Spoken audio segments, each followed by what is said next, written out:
It is Black Business Month, y'all, so let's talk about it. It is such an honor to be an entrepreneur. There's truly something about taking a dream or a skill or an idea and bringing it to life and watching it move from something that only you could see to something that the world can touch. There's also, an honor in a different way. The honor of seeing a need and simply filling it, even if it's not your passion, right? It doesn't have to be your calling. Some of us simply like business and we like building things that work, right? And that's enough of a reason. But this month, while everyone else is, kind of posting about business success or highlighting, the entrepreneur or talking about how terrible we are at business, I want to talk about something else. I want to talk about what it actually costs for us to be here as Black entrepreneurs. Now, I'm Jice Johnson. I'm a business strategist and I'm an economic developer. And on this channel, we talk about business, leadership, and global politics. If you think those are three different topics, you are wrong, my friend. They are one and the same. They tie into everything that we do in our life. And so if you like this type of content, like and subscribe and share and help me reach others that need to hear this information. So today I want to talk about, I'm going to bring us through. I'm going to bring us on a journey, right? Because it's Black Business Month, and I want to talk about an aspect of Black business that I feel like we don't talk about enough, and that is that building Black has been lethal. Now, I've talked about this before about the lynching of Black business owners in this country. And I've told you about, the friends of Ida B. Wells, for example, who was murdered in Memphis for the crime of running a grocery store that competed with a white-owned grocery store. And I'm not going to go back to that story today because I don't want you to think that that was some sort of isolated horror, right? This is what you need to understand. The killing of Black entrepreneurs, the killing of Black economic power, it was a pattern, right? And in some ways, it still is. But there are really specific examples of this. Being a Black business owner has been very dangerous for us. Anthony Crawford, he was one of the wealthiest men in Abbeville, South Carolina. And in 1916, he was a farmer, a landowner. He had over 400 acres of land, 13 children, and a community organization that he founded himself. Now, in October of that year, 1916, he got into a dispute with a white store owner over the price of his cottonseed, over his prices. Now, there's, some discrepancy in how the story plays out, but by all accounts from my research, he was beaten, stabbed, shot, and lynched in the town square. No one was ever charged, of course. And 2 days later, the town voted to seize his family's land and drive them out of South Carolina entirely. His success is what made him a target, not his failure. Now, I think it's really important to understand that there were other situations that were very similar to our Tulsa, Oklahoma example, right? Our Black Wall Street example. Now we know about this, right? And we've heard about some other ones like Rosewood, for example, but there were hundreds of small Black towns that built similar types of infrastructure that existed, right? And what happened to it. So in Wilmington, North Carolina, for example, in 1898, there was a mob of violent white racists. They did not just kill the Black residents, they overthrew the elected government in what historians call the only successful coup d'etat in American history. That happened to Black folks.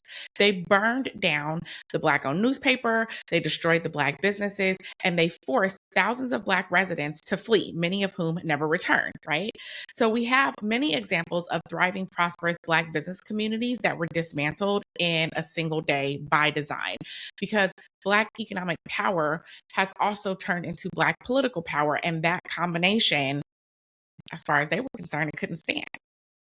So there are lots and lots and lots of examples that are very similar to this. And when I say that building Black business has been lethal, I do not mean like it's been hard to build, like the market has been tough, or, oh my God, it's just out here killing me, right? That's not what I mean. I mean lethal, like there's a body count. like there's a body count.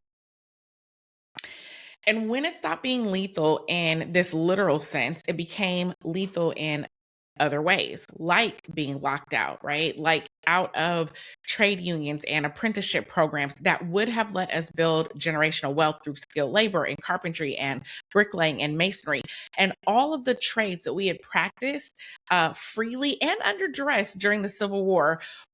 Or before the Civil War, rather, when we were then systematically pushed out of those trades, and they organized and they closed ranks. And I always find it interesting because if you were to go look up some of the biggest names, even in construction today, what you will find is that those construction companies were started post the Civil War during Reconstruction when we were locked out. Some of the same companies that exist today started when we were locked out of the industries. So not only were we locked out of those skilled trades, the same trades that we are trying to convince our kids to go back to today, for example, we were also locked out of banking relationships that would have let us capitalize, our business ventures the same way that other folks capitalize, right? We were locked out of neighborhoods that our businesses needed to serve through redlining. And so, block by block, they excluded us from the very neighborhoods and dictated to us where Black commerce was even allowed to exist. So when we look at the current state of Black business today, I want to be honest, right? Like, I'm not here to try to sugarcoat the situation. When we look at the state of Black business today, it in large part is in disarray. What I need from us is to be able to hold two things to be true at the same time, right? It's not an excuse, and it's also not the whole explanation, right? So I often speak in both ands because I feel like almost everything is a both and we tend to make this dichotomy, this like either or, right? But it's not a dichotomy. It is a both and type of situation. And I think that requires grace and responsibility, right? And it's not just true in business, it's true in life. When you have a trauma, it is still your responsibility to get healed. Nobody is going to come and do that work for you. That part doesn't change, no matter who or what caused the wound. But healing also requires grace. You cannot address what you refuse to see clearly, and you cannot see clearly if your only two options that you are allowing yourself is to excuse everything or to excuse nothing, right? We have to see the situation and understand it in full in order to actually address it. And that is not the same as using it as some sort of permanent explanation for why things don't get built. So we have to strive to fix what's in disarray about our businesses. We don't get to like opt out of that responsibility, but we do it with grace for how we got here, because pretending that the wound isn't real doesn't help it heal any faster. Both of these things are true. And that's the posture that I'm hoping that you carry, that I want you to carry into the rest of this video. Now, this month for Black Business Month, right? Here's where I land. My version of celebrating this month is to really not focus so much on like the polished, panels and the awards and kind of all of these things, right? I want to focus on our resilience. I want to talk about our resilience because building something that lasts is hard for anyone, right? It's hard for every entrepreneur in every community, in every country. I think it's been harder for us. And every group in this country has faced some level of discrimination when it comes to building their business. None of them have come even close to what we have had to survive in order to simply be here. Not even close. And I want to give, a little bit of context into maybe some of the stories that you don't know as much, right? So one of those stories is Maggie Lena Walker in 1903 in Richmond, Virginia, which was like the capital of the Confederacy, right? She chartered and ran St. Luke Penny Savings Bank, becoming the first Black woman in this country to found and lead a bank. She built it by gathering pennies and nickels from our community because the white-owned banks would not take deposits from Black organizations at all. That bank later consolidated that bank later became Consolidated Bank and Trust, and it went on to become the oldest continuously operating Black-owned bank in America. She was not waiting for permission, right? She built the infrastructure that our other business organizations needed. She got those deposits from us. We can also talk maybe about a little bit more of a well-known story, which is A.G. Gatson. He was building in Birmingham, Alabama, under the full weight of violent Jim Crow, right? He built Citizens Federal Savings and Loan, an insurance company and a construction company. And he became one of the wealthiest Black men in America by the 1960s. His motel became a strategy headquarters during the civil rights movement because he understood that building business infrastructure and political infrastructure were not separate things. This is a point that I have been trying to make, and he understood that even back then. So beyond, the Tulsa, Oklahomas, we know that there are lots of examples of where we were building, the types of systems that we needed, right? These are not stories of us waiting to be let in. These are stories of us building the door ourselves over and over. And every single time it got slammed shut or it got burned down to the ground or it got legislated away, we built again. And that is what I am celebrating this month, right? Our pattern of refusing to quit. So while thinking about that, I then want to look at how does that translate into what's going on today, right? To me, the question becomes, what do we do with that history and that reality? Because resilience, if we don't have strategy behind that, it means that we are essentially dooming ourselves to survive the same fight over and over again on repeat. So I have 5 things that I want to go over today, not just to talk about surviving this kind of next wave of business transformation, right? But to position ourselves in it. And we should be clear that there is a new wave of business that is, for all intents and purposes, that is here, right? Like new things are happening. There is a global transition that is taking place. And as much as America has done to kind of shield ourselves from what's happening on the global stage, we are no longer being shielded from that. So we need to understand that some shit is shaking and things are moving around. So the first thing is kind of tidbit here, 5 things. There's 5 things that I think that Black businesses in particular should be doing. One is moving with intention into industries that have an upward trajectory. Now, this is important for a lot of reasons, but this is important in particular because when I talk about us being locked out of all these industries, we have essentially been pigeonholed into low barrier to entry, low revenue, low margin industries. And it's time for us to break out of that. It is time for us to break out of that. And we're seeing some of that, there's this rise with like what's going on with Black folks in tech and kind of what's going on with Black folks and, venture, which is trying to fuel some of these businesses. But by and large, we need to be looking at industries that are on an upward trajectory, right? So I'm not telling you to just research these industries like they are some sort of school assignment. I'm telling you to be intentional about which industries that you have a pathway to building in, even when, and especially when it's something that you're not passionate about. That is an area that I believe we have been sold this kind of pipe dream around having to be passionate about the thing that you're in business to do. And so you get folks that, claim to be like, I don't care what y'all say. There are just not that many folks that are so super passionate about skincare that we have to be in the soaps and lotions industry forever and for all times. These are, in many cases, low barrier to entry types of businesses that we can get into with the tools and the things that we have easily at our disposal. I am not knocking this. What I am saying is it is time for us to be intentional about the industries that we need to go into.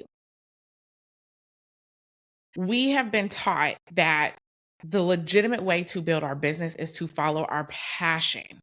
It is overrated. It is oversaturated. While we have been doing this, right, other industries that are built around us are industries that no one is really no one is passionate about laundromats or vending machines, right? Or waste management or logistics. I mean, maybe you could be passionate about logistics, but you're probably not, right? The boring businesses, the unsexy businesses. And those are the ones that are amassing real wealth. And so because, the businesses that are in this upward trajectory, they really don't care about how you feel about the industry. What they care about is the numbers. So right now, some of these industries, do your research, include renewable energy, agriculture, agri-food processing, advanced manufacturing, digital services, critical minerals, and the supply chains that are tied to the technology sector. This is domestic and international opportunities, right? And I'm going to come back to the international piece in a few minutes, so don't go anywhere. But we have to be inside of these industries that are moving forward, right? This leads me directly into the next thing, because moving into a growth industry doesn't mean that you have to be the only one who's running it every day, because you don't.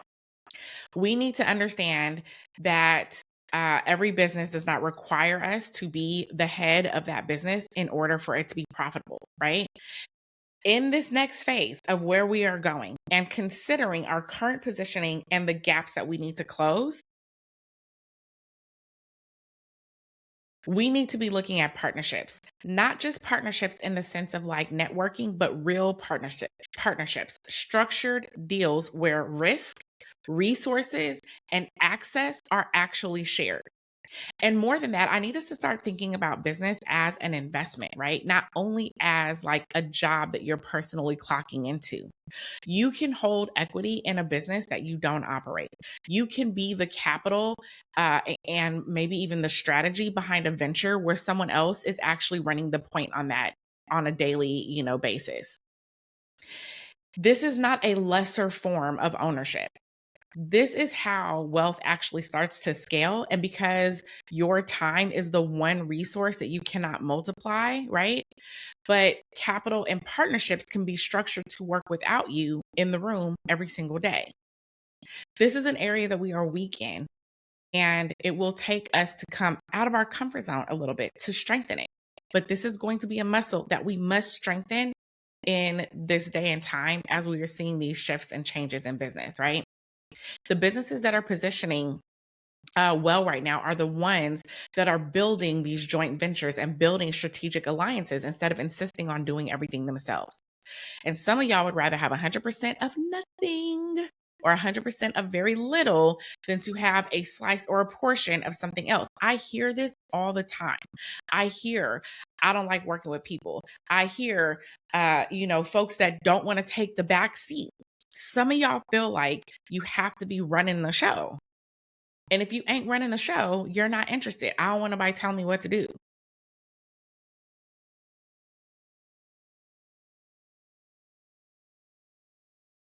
Alone is not a badge of honor. It's a bottleneck, and I'm going to just leave it at that. All right. The next thing is the third thing. Compliance and money. I'm gonna put those two together. Learn compliance and money at the level that you are actually at. At the level that you are actually at. I need for you to stop looking for the hack, right? I need you to stop chasing the wealth tip that was built for someone who is 3 stages ahead of you. The amount of content that comes out to try to convince you to deploy these intricate strategies is wild to me. Your financial plan, hear me when I say this, your financial plan, it can grow and change as you grow and change. That is not a failure. That is process, right? Learn the basics, learn your entity structure, learn how to read and understand your books and your financial documents. Learn what compliance actually requires at your stage. Learn your licensing and when you're supposed to be refiling for things, and learn what types of tax structures that you need at this stage, and to make some of the ventures and the partnerships that we just talked about in the previous stage, right? Learn that, start there. Then as your financial position, right, it starts to grow, just make the adjustments. You do not need to have the advanced strategies before you have mastered the fundamental ones. Don't let anyone tell you that bullshit. We should also understand that financial literacy in all its shapes and forms is an industry in and of itself. The self-help industry is an industry in and of itself. So when we are taking in like all this advice, this is an industry. That's why the coaching industry had all these projections to scale. I don't know what AI is doing to it, but just know like these spaces are industries. And so people are trying to sell you something complicated before you even understand the basics and the fundamentals. As you understand them, grow. You will for sure need help to learn the advanced strategies, but learn them when you're ready for them. What derails a lot of us is not a lack of ambition, it's trying to build on advanced strategies on top of a foundation that is not even actually set. Very weak, right? So, thing number 4, acquire. Acquire. It is time, y'all. Building from zero is not the only path. For a lot of us, right, it's not even like the fastest path. Acquisition is a strategy, but also understanding acquisition and thinking about how to walk into an organization or a business that is already built and taking it over and assuming it, that also requires a level of skill. So these are things that we can grow and learn, right? I don't know about y'all. That's why I said some of us just like this business thing, right? But like, I don't know about y'all. But at this stage of the game, when I'm looking at all the financial, like when I'm looking at the broad economic picture for the US and the world, I just am not as interested in doing all of these like money sucking activities. I am interested in sitting down and learning the skill that I need to move into the next layer of like what I want to do. Because as I keep saying, it's becoming one of my favorite things. Like shit is shaking. Things are moving. And as they are shifting, do we want to be in a position to have agency over where we go next? Right. And I don't know about you, but I do. And I am trying to build community with other folks that want to do that. So, acquisition is a strategy, right? Buying an existing business with existing revenue and existing customers and existing infrastructure can move you further and faster than starting over from scratch. It is also a pathway to expansion if you have already started something from scratch. This is a tool that has been underused in our community, and again, largely when we're looking at the ways that we've been shut out, we have to hold those, right? We don't do acquisitions because acquisitions have been something that has been blocked largely from our community because we're never given the access to the capital or the tools or the networks to do that. That access, though, is beginning to open. So now that it is beginning to open, this is an area that we need to be paying attention to.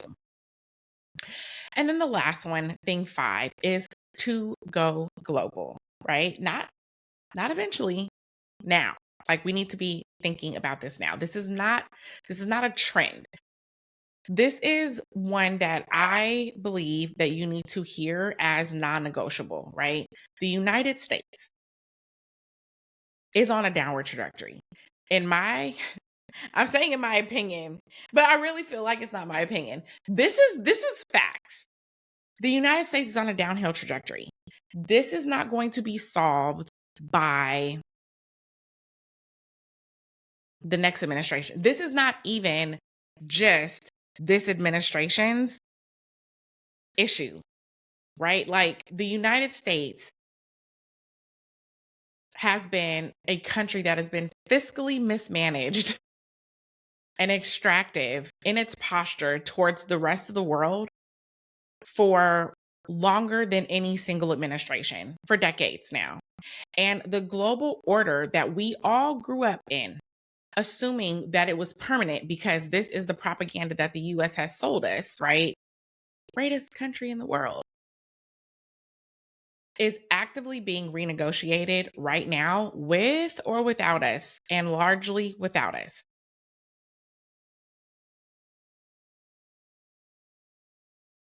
So, developing an international strategy is not something that's trending. I believe it is imperative. Whether you are like, this is not a conversation about immigration, but I will throw this in here, right? Is when we are talking about immigration, as we are seeing it, is the international business strategy and the international, like, foreign, I won't call it foreign policy. That's not the right framing, but like, what we are seeing is the international strategy for people that have lived abroad.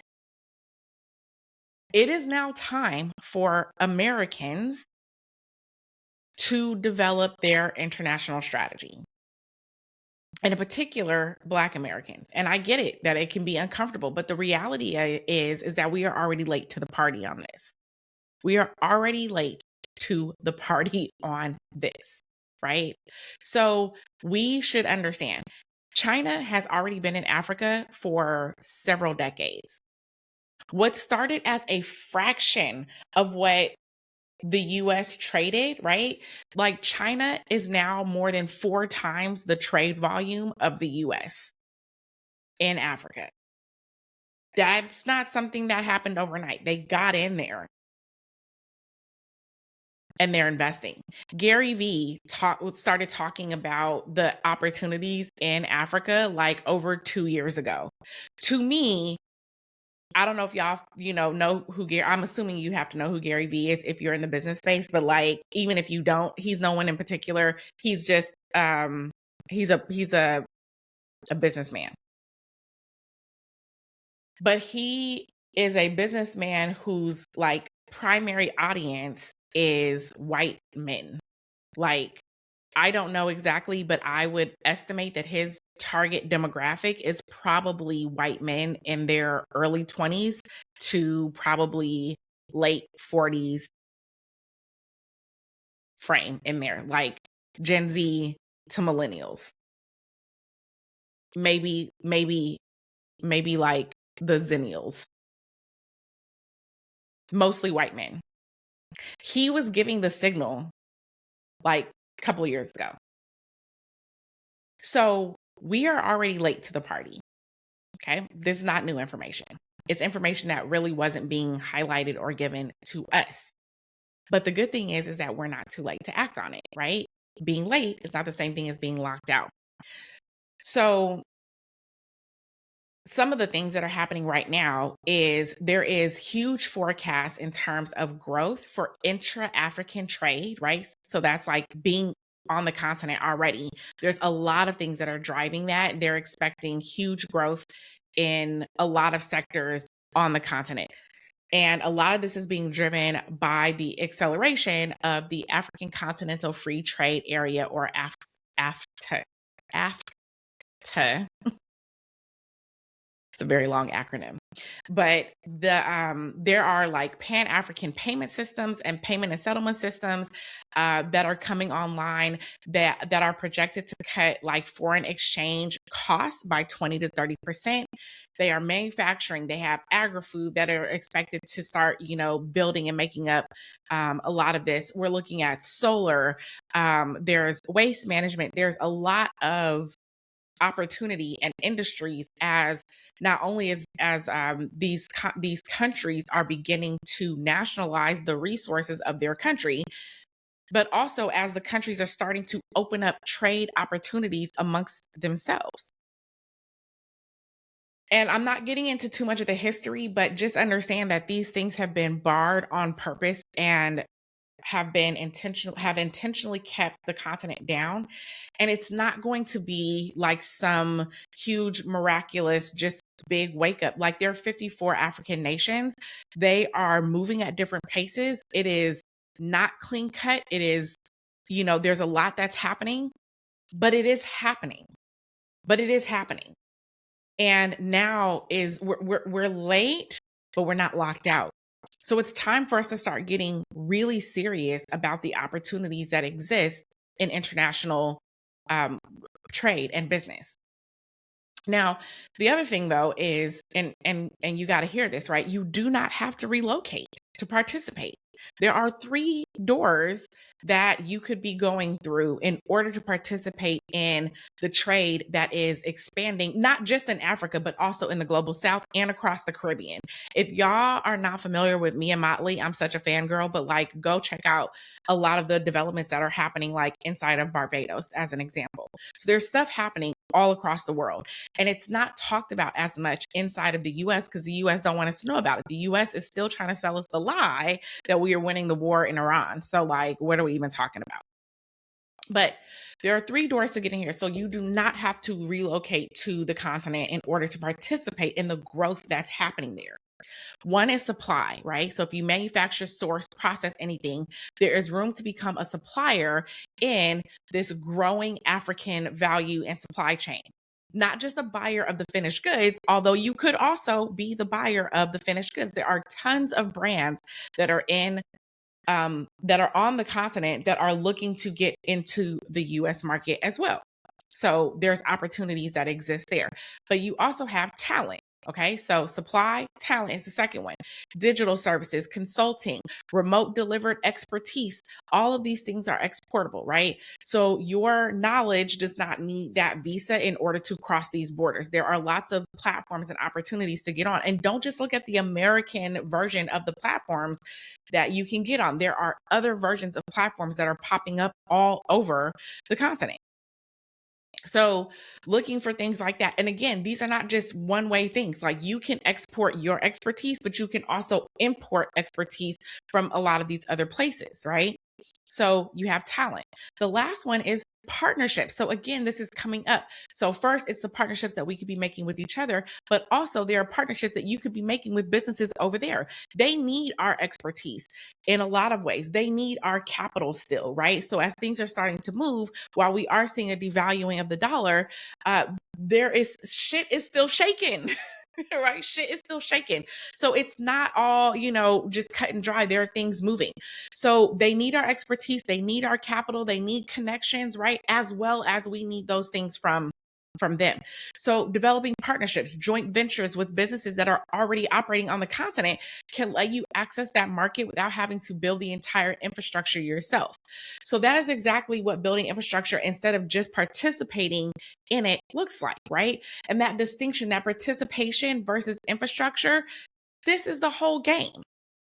Right? So we've got to move from just being at the participation layer to being in the infrastructure and the frameworks layer. This is the whole game.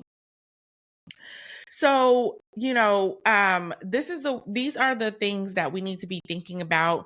And it is time, as we are thinking about Black business, as we are celebrating the resilience of who we are, who we've had to be, what it has cost us to get here within the realm of Black business, Black innovation, Black ownership, right? Black agency, Black sovereignty, right? All of those things. As we are celebrating the resilience of what it took for us to get here, we have to have a forward look on where things are going. And it is time for us to get in the game. Now, before I close out, I mentioned about the international business and trade. Okay. I am I am letting you know about the Go Global conference. This is a B2B conference that is taking place in Atlanta this fall, September 30th through October 3rd. I will be there. If you are already doing cross border business, if you are already doing international business and trade, this is an opportunity to expand your access and your networks. If you have not started doing international trade and business, one, you have some time to start doing that research ahead of the fall. But I want to impress upon you to get your ticket and get in the room, because there are global opportunities. We are talking to people from Haiti, from Barbados, from Costa Rica, from Colombia, from South Africa, from London, from Canada. What are some of the other ones that are going to be here? From Ghana, from Kenya, right?